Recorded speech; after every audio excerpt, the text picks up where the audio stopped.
नमस्कार दोस्तों। 18 अगस्त 1945 ताइवान का वो आसमान जिसने भारत के सबसे बड़े नायक को निगल लिया।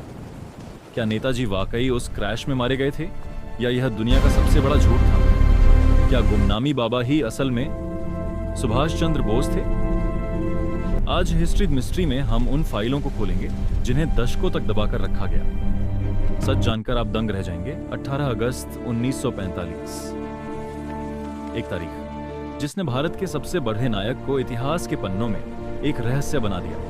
क्या नेताजी वाकई उस विमान हादसे में शहीद हुए थे या फिर यह दुनिया की आंखों में धूल झोंकने के लिए रचा गया एक विशाल षड्यंत्र था? विजुअल ताइवान का ताइहोकू हवाई अड्डा और पुराने अखबार की कटिंग्स। Voice over. जापान की आधिकारिक रिपोर्ट कहती है कि ताइवान के ताइहोकू एयरपोर्ट पर विमान दुर्घटनाग्रस्त हुआ और गंभीर रूप से जलने के कारण नेताजी की मृत्यु हो गई। लेकिन रुकिए, अगर ऐसा था तो आज तक उनके शव की एक भी तस्वीर सामने क्यों नहीं आई? क्यों उनके परिवार को उनकी मौत पर कभी यकीन नहीं हुआ? Voice over.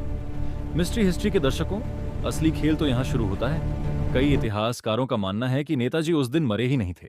वो रूस, सोवियत यूनियन चले गए थे। क्या स्टालिन ने उन्हें साइबेरिया की किसी जेल में कैद कर रखा था? ब्रिटिश खुफिया रिपोर्टों में भी उनके रूस में होने के संकेत मिले थे। इन सबसे चौंकाने वाली थ्योरी है गुमनामी बाबा।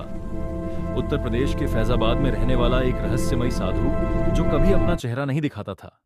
उनकी मौत के बाद उनके कमरे से जो सामान मिला उसने दुनिया को हिला दिया।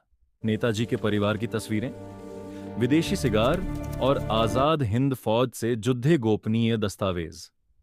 क्या वो साधु ही असली सुभाष चंद्र बोस थे? मुखर्जी आयोग ने साफ कहा था कि विमान हादसे की कहानी झूठी है। फाइलें तो खुली, लेकिन सच आज भी कहीं दबा हुआ है। आपको क्या लगता है, क्या नेताजी के साथ न्याय हुआ?